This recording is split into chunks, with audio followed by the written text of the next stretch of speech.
Hello everyone. The question is in a circular track, Abhik, Vivek and Chandan are running at a speed of 12 meter per second, 15 meter per second and 20 meter per second. हमें ABC तीनों की length speed क्या दे रखी है 12, 15, 20.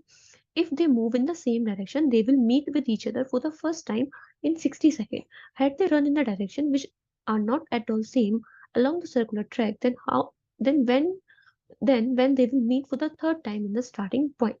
ठीक है, सबसे पहले तो ये सर्कुलर ट्रैक का क्वेश्चन है एंड उसमें है आपके 3%. ठीक है, let it be A, B and C. पहला कंडीशन दे रखा है कि they are moving in the same direction. ठीक है, इसमें पहला जो इसमें टाइप आता है वो होता है कि आपको ये फाइंड आउट करना है कि वो फर्स्ट टाइम कब मिलेंगे. ठीक है, when will they meet for the first time. Second होता है कि वो स्टार्टिंग पॉइंट पे कब मिलेंगे. ठीक है, स्टार्टिंग पॉइंट पे कब मिलते हैं वो.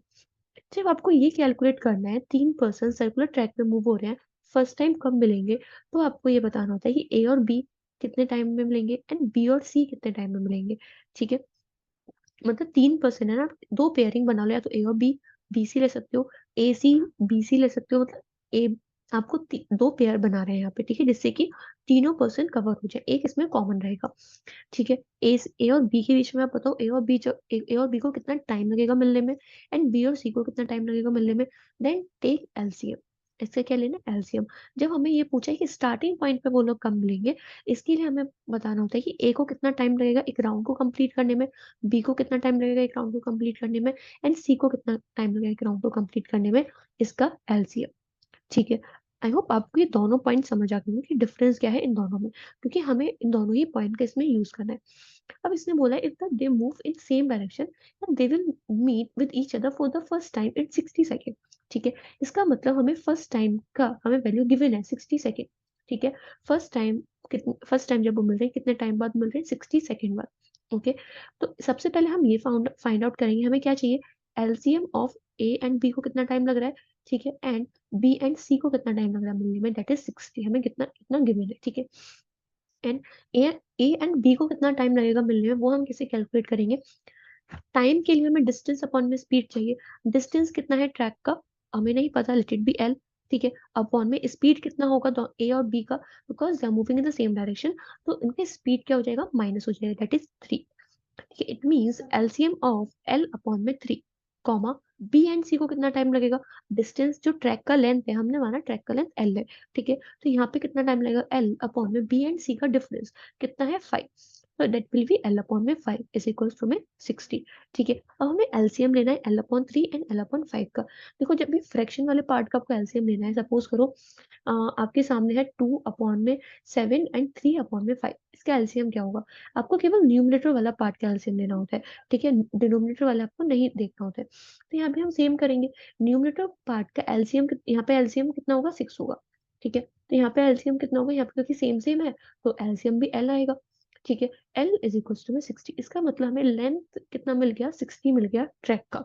ठीक है, अब इसके बाद बोला है had they run the direction which are not at all same, ठीक है, along the circular track when they will meet for the third time in the starting point. सबसे पहले हम ये कैलकुलेट करेंगे कि वो तीनों स्टार्टिंग पॉइंट पे कितने टाइम बाद मिलेंगे. ठीक है, जब हम ये कैलकुलेट करना होता है कि स्टार्टिंग पॉइंट पे वो तीनों कितनी बार मिलेंगे, तो इसके लिए हमें डायरेक्शन का कुछ यूज नहीं होता है. ठीक है, वो कोई सी भी डायरेक्शन में मूव हो रहे हो, एंटी क्लॉकवाइज क्लॉकवाइज, ठीक है, उससे इफेक्ट नहीं होता है अगर हमें स्टार्टिंग पॉइंट का टाइम निकालना है. ठीक है, क्योंकि हमें बस इसमें क्या निकालना होता है, स्टार्टिंग पॉइंट के लिए हमें निकालना होता है कि ए को कितना टाइम लगेगा पूरे ट्रैक को कवर करने के लिए, एक राउंड को. ए को कितना टाइम लगने वाला है, पूरे ट्रैक की लेंथ है 60 मीटर, एक ही स्पीड है 12 मीटर पर सेकेंड, तो ए को जो टाइम लगेगा वो कितना लगेगा, 5 सेकेंड लगेंगे. बी को जो टाइम लगेगा 4 सेकेंड लगेंगे एंड सी को जो टाइम लगने वाला है 3 सेकेंड लगेंगे. इसका हमें अब क्या लेना है, एलसीएम लेना है तीनों का. It will be 60 second. ठीक है, तो इसका आंसर आंसर तो अभी नहीं आया. ये कितना आ जाएगा, 60 सेकेंड. एलसीएम कितना आ गया एबीसी का, 60 सेकेंड. ये आ जाएगा हमारे स्टार्टिंग पॉइंट पे. फर्स्ट टाइम जब वो स्टार्टिंग पॉइंट पे मिलेंगे तो वो 60 सेकेंड बाद मिलेंगे. इस क्वेश्चन में हमसे पूछा है कि वो थर्ड टाइम जब वो मिलेंगे स्टार्टिंग पॉइंट पे तो कितने टाइम बाद मिलेंगे. फर्स्ट टाइम मीट करने में उनको 60 सेकेंड लग रहे हैं, तो थर्ड टाइम मीट करने में उनको कितना टाइम लगेगा, 60 × 30 दैट इज 180 सेकेंड. ठीक है, तो इसका आंसर कितना होगा, 180 सेकेंड. ठीक है, इसमें पूरा कैलकुलेट करना होगा आपको। और कुछ बच्चे सोचेंगे इसमें हम ट्रिक डायरेक्टली कर लेते हैं, आंसर गिवन है 60 एंड 60 इंटू 30 ले रहे हैं, जितना फर्स्ट टाइम में लग रहा है उतना ही, जितना उनको फर्स्ट टाइम मीट करने में टाइम लग रहा है उतना ही उनको स्टार्टिंग टाइम में मीट करने में टाइम लगता होगा। ठीक है, 60 इंटू 30 कर दिया, 180 आंसर आ गया। ठीक है, ऐसा नहीं है, बस ये क्वेश्चन पे ही डेटा फिट हो गया, इसीलिए आपको लग रहा होगा। ठीक है, लेकिन आपको इसमें पूरा कैलकुलेशन करना पड़ेगा। फर्स्ट टाइम का टाइम डिफरेंट होता है, स्टार्टिंग पॉइंट पे जब वो मिल रहे होते हैं, जब टाइम डिफरेंट होता है। Okay, thank you.